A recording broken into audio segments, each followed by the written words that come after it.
So Hemant பந்துக்கு doubt வந்து அவர் வந்து அங்கே ஷீரடி மக்கள்கிட்டயே கேட்குறாரு, ஏன் பாபா வந்து அந்த கோதுமையை அரைச்சி எடுத்துகிட்டு போய் எல்லையில் கொட்ட சொன்னார் அப்படின்னு.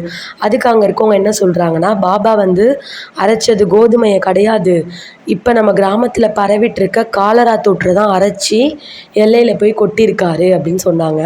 ஸோ அதை கொட்டிட்டுக்கு அடுத்தது பார்த்திங்கன்னா காலரா தொற்று முற்றிலும் வந்து சரியாயிடுச்சு. ஸோ இதை பார்த்த ஹேமந்த் பந்துக்கு ரொம்பவே ஆச்சரியமாயிடுச்சு. என்னடா இது, கோதுமைக்கும் காலராக்கும் என்ன சம்மந்தம் அப்படின்னு யோசிக்கிறாரு. பட் அவருக்கு அதுக்கான விடை கிடைக்கல. பட் எவ்வளோ ஒரு ஆச்சரியமான விஷயத்த இந்த பாபா பண்ணியிருக்காரு அப்படின்னு சொல்லிட்டு அவருக்கு இன்னும் வந்து அவரை பற்றி அந்த சச்சரிதம் எழுதணுன்ற ஆவலையும் தூண்டுதலையும் வந்து அதிகரிக்குது. ஸோ இது இல்லாமல் இந்த மாவரைச்சதோட தத்துவ உட்கருத்தை கொஞ்சம் உள்ளே போய் பார்த்தோன்னா, ஷீரடி மக்களே என்ன சொல்கிறாங்கன்னா, பாபா வந்து அந்த காலராவை மட்டும் அரைக்கலை, இங்கே ஷீரடி கிராமத்தில் இருக்க துன்பங்கள் பாவங்கள் இதை எல்லாமே வந்து முற்றிலும் அகற்றி எங்கள் எல்லாரையுமே வந்து ஒரு புனித மனிதர்களாக வந்து உருவாக்கிட்டுருக்காரு அப்படின்றதையும் வந்து சொல்கிறாங்க.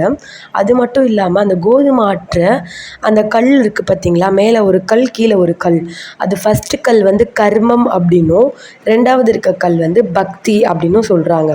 ஸோ இதுதான் வந்து ஃபஸ்ட்டு அத்தியாயம்ங்க. இந்த ஃபஸ்ட்டு அத்தியாயம் இதோடு முடியுது. ஸோ வந்து ஹேமந்த் பந்த் வந்து இது மூலயமா என்ன கற்றுக்கிறாருன்னா, பாபா அந்த கோதுமை மாவை மட்டும் அரைக்காமல் அந்த வில்லேஜில் பரவிட்டு இருந்த நோயையும் அகற்றியிருக்காரு. அப்போ எப்பேற்பட்ட ஒரு வல்லமை வாய்ந்தவர் சாய்பாபா. இவரோட சச்சரிதத்தை நம்ம கூடிய சீக்கிரம் பாராயணம் பண்ணி வெளியிட்டே ஆகணுன்ற ஆவல் அவருக்கு அதிகரிக்குதுங்க. ஓகேங்க, இதோட ஃபஸ்ட்டு அத்தியாயம் நல்லபடியாக நிறைவடைந்துடுச்சு. நம்ம இதோட 2வது அத்தியாயத்தை மீண்டும் சந்திப்போம். ஸ்ரீ சாயை பணிக, அனைவருக்கும் சாந்தி நிலவட்டும். ஓம் சாய்ராம்.